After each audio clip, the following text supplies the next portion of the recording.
श्रीमद् भगवद गीता में ध्यान योग। प्यारे लोगों, मोक्ष पाने के वास्ते अथवा परमात्म दर्शन के वास्ते ज्ञान और योग दोनों की बड़ी आवश्यकता है। ज्ञान का अर्थ है जानना, योग का अर्थ है मिलना। ईश्वर संबंधी बातों का जानना, सत्य असत्य का निर्णय होना, आत्मा अनात्मा का विचार होना जिस ज्ञान में होता है वह ज्ञान है। मात्र व्यवहारिक ज्ञान सत्य असत्य ज्ञान के समक्ष अज्ञान में दाखिल है। श्रीमद् भगवद गीता में एक अध्याय क्षेत्र क्षेत्रज्ञ वाला ज्ञान योग है। इसमें है कि क्षेत्र क्षेत्रज्ञ के ज्ञान को ज्ञान कहते हैं और सबको अज्ञान कहते हैं। 5 स्थूल तत्व मिट्टी, जल, अग्नि, वायु और आकाश। 5 सूक्ष्म तत्व रूप, रस, गंध, स्पर्श और शब्द।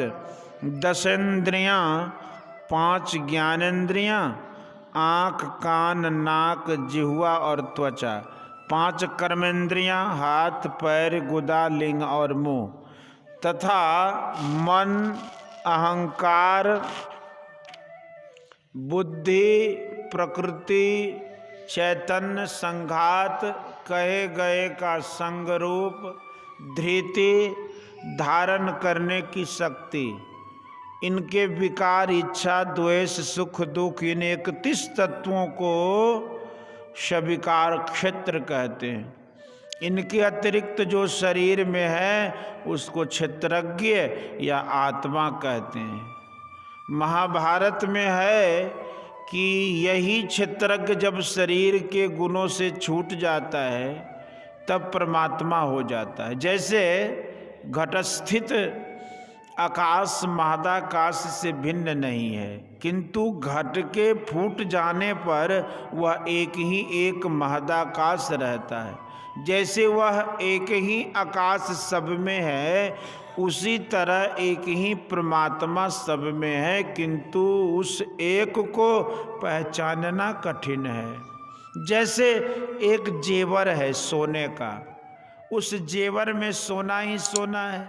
जेवर का नाश होगा, सोना रहेगा।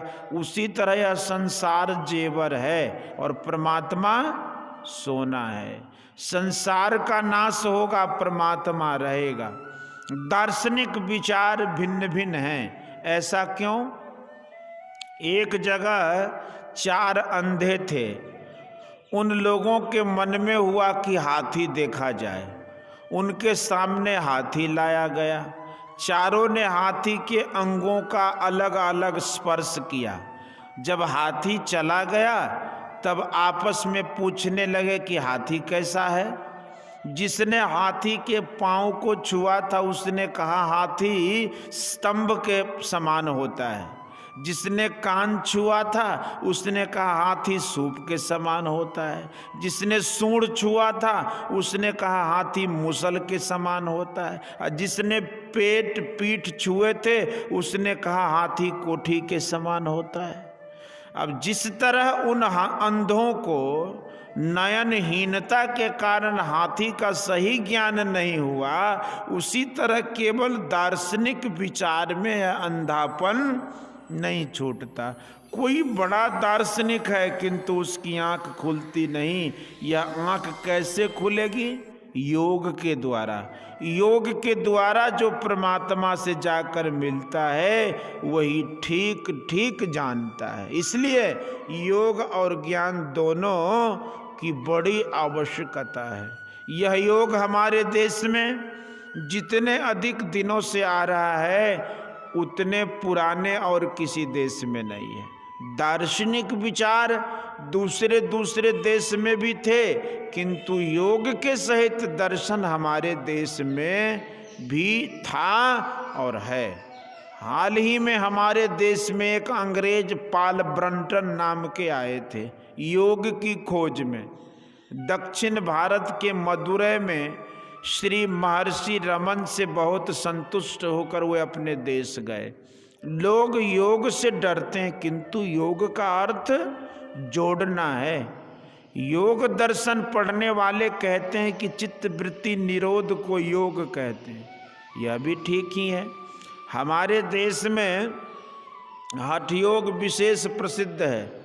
यह इसलिए कि इस क्रिया के द्वारा शरीर की पूरी सफाई हो जाती है, जिससे राजयोग क्रिया करने में सुलभता होती है। हठ योग राजयोग की क्रिया करने के योग बनाने के लिए किया जाता है, न कि यह हठ योग योग है। इसमें ठीक ठीक रीति से किया जाए तब तो ठीक है, यदि अविधि हुई तो बड़ी गड़बड़ी होती है। एक योगी थे, वे लंबे दतवन अपने मुंह से धीरे धीरे गले के नीचे उतारते थे, फिर उसे निकाल लेते थे। यह क्रिया वे प्रायः प्रतिदिन किया करते थे। एक दिन ऐसा हुआ कि दतवन असावधानी के कारण उनके पेट में चला गया। उसके चलते दतवन मुंह से निकल नहीं सका। परिणाम स्वरूप उनका प्राणांत हो गया। हठ योग में किसी का मस्तिष्क खराब हो जाता है, इससे लोग समझते हैं कि योग बड़ा कठिन है। सांडिल्योपनिषद में लिखा है कि यथा सिंहो गजो व्याघ्रो भवेद वश्यः शनैः शनैः तथैव सेवितो वायुर अन्यथा हन्ति साधकम। जैसे सिंह, हाथी और बाघ धीरे धीरे काबू में आते हैं, इसी तरह प्राणायाम अर्थात वायु का अभ्यास कर वश में करना भी किया जाता है। प्राकारांतर होने से वह अभ्यासी को मार डालता है। इन घटनाओं से हमारे देश के लोग योग से बहुत डर गए हैं। अकेला हठ योग पूर्णता को प्राप्त नहीं करा सकता। उसके बाद राजयोग करने से ही पूर्णता प्राप्त होगी, और राजयोग बिना हठ योग के भी पूर्णता को प्राप्त करा देता है। श्रीमद् भगवत गीता में भगवान श्री कृष्ण ने अर्जुन से कहा, यह योग मैंने पहल सूर्य को बताया। सूर्य ने अपने पुत्र मनु को, मनु ने अपने पुत्र इक्ष्वाकु को दिया था। इस भांति राजर्षियों की परंपरा में यह उपदेश बहुत काल तक चलता रहा। दीर्घ काल की प्रबलता से इस योग का लोप हो गया, जिसे भगवान श्री कृष्ण ने अर्जुन को सुनाकर प्रकट किया। गीता में ध्यान योग का एक अध्याय खास करके है। प्राणायाम के विषय में चर्चा तो है, किंतु एक भी अध्याय प्राणायाम योग का नहीं है। ध्यान योग के लिए तो कहा गया है कि ऐसी जगह पर बैठो, ऐसी आसनी रखो, इस ढंग से बैठो, किंतु प्राणायाम के लिए ये सब कुछ नहीं बतलाए गए। इससे साफ मालूम होता है कि भगवान ने ध्यान योग की ओर विशेष ध्यान दिया है। मन को पवित्र रखो और मन को साधना में लगाए रहो। इस प्रकार निरंतर अभ्यास करते रहने से ध्यान योग सिद्ध होगा। गुरु नानक देव ने कहा है कि गुरु की मूर्ति मन महि ध्यानु, गुरु के शब्द मंत्र मनु मानु, गुरु के चरण हृदय ले धारऊ, गुरु पार ब्रह्म सदा नमस्कारऊ। मत को भरमि भूले संसार, गुरु बिन को न उतरसी पार। भूले को गुरु मार्ग पाइया, अवर त्यागी हरि भक्ति लाइया। जन्म मरण की त्रास मिटाई, गुरु पूरे की बेअंत बढ़ाई।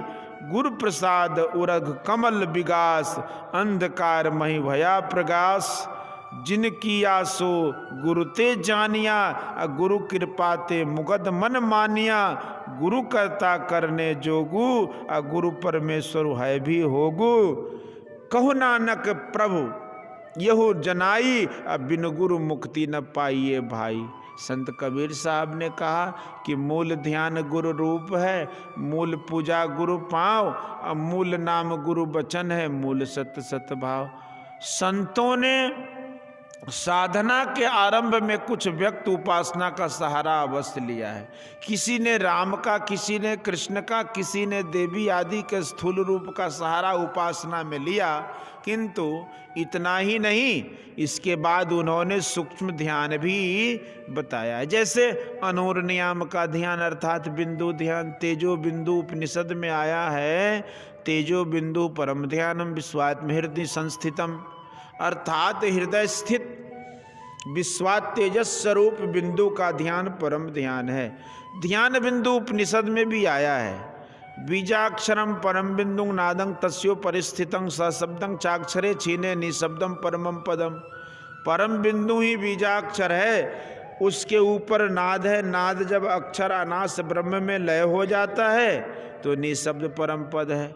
संयम के लिए भगवान श्री कृष्ण ने गीता के 6 अध्याय में कहा है कि युक्ताहार विहारस्य युक्त चेष्टस्य कर्मसु युक्त स्वप्नाबोधस्य योगो भवति दुःखः, अर्थात दुखों का नाश करने वाला योग तो यथायोग आहार विहार करने वाले का, कर्मों का यथायोग चेष्टा करने वाले का और यथायोग सोने तथा जागने वाले का ही सिद्ध होता है।